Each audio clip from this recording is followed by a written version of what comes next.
मीरा भाईंदर मेट्रोचं उद्घाटन राजकीय नेत्यांना वेळ नसल्यामुळे रखडले। मेट्रोचं उद्घाटन डिसेंबर 2025 मध्ये होणं अपेक्षित होतं, त्यामुळे मेट्रोपासून वंचित मीरा भाईंदरकर मेट्रोच्या प्रतीक्षेत आहे।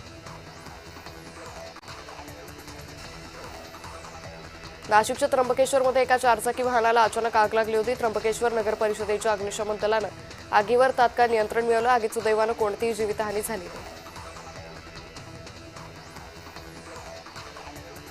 मुंबईत म्हाडा कार्यालयातील पिण्याच्या पाण्यात जिवंत अळ्या आढळल्यानं धक्कादायक प्रकार समोर आलाय।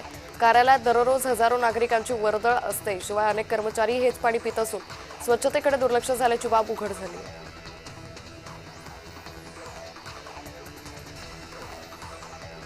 मुंबईतील गेटवे ऑफ ते मांडवा दरम्यानच्या जलवाहतुकी दरम्यान प्रवाशांची लूट केली जात असल्याचा आरोप अलिबागचे आमदार महेंद्र दळवी यांनी केलाय। एसी आणि अप्पर डेकसाठी समान तिकीट आकारलं जात असल्यानं प्रवाशांमध्ये असंतोष आहे। या प्रकरणात लवकरच कारवाई होईल असे संकेतही त्यांनी दिले।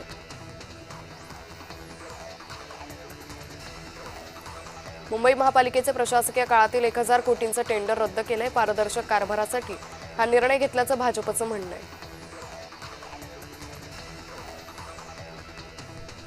मुंबई पालिकेतील 490 कोटींचं भायखळा प्राणी संग्रहालय विस्तार टेंडर, 150 कोटींचे रोड पेंट टेंडर रद्द केले। 385 कोटींचं फुटपाथ रेलिंग टेंडरही रद्द करण्यात आले।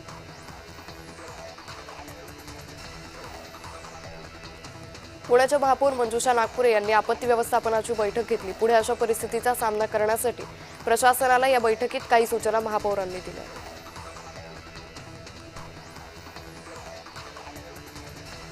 पुण्यात पावसामुळे अनेक घरांच्या भिंती कोसळल्या। जलता वसाहतीत अनेकांचे संसार उघड्यावर पडले।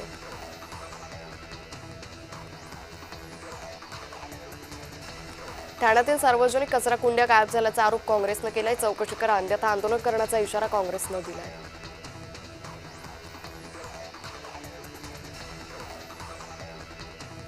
मुंबईतील बेकायदा बॅनर्सवरून उच्च न्यायालयाने संताप व्यक्त केलाय। वारंवार आदेश देऊनही प्रशासन कारवाई करत नसल्यानं कोर्टानं नाराजी व्यक्त केली।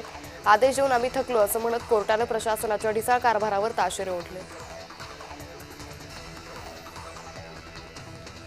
पुण्यात सीएनजीचे दर वाढले। सीएनजी दर 2 रुपयांनी वाढले असून सीएनजी आता 94.50 रुपये प्रति किलोने मिळत आहे। आखाती देशातील युद्धाच्या पार्श्वभूमीवर दरवाढ झाली। पुणे महानगर परिवहन महामंडळाच्या बसमध्ये चोरी तसंच महिला विनयभंगाच्या वाढत्या घटनांमुळे प्रवाशांचा सुरक्षेचा प्रश्न ऐरणीवर आलाय। या पार्श्वभूमीवर राष्ट्रवादी काँग्रेसचे नेते रोहन सुरवसे पाटील यांनी सर्व बसमध्ये सीसीटीव्ही बसवण्याची मागणी केली आहे।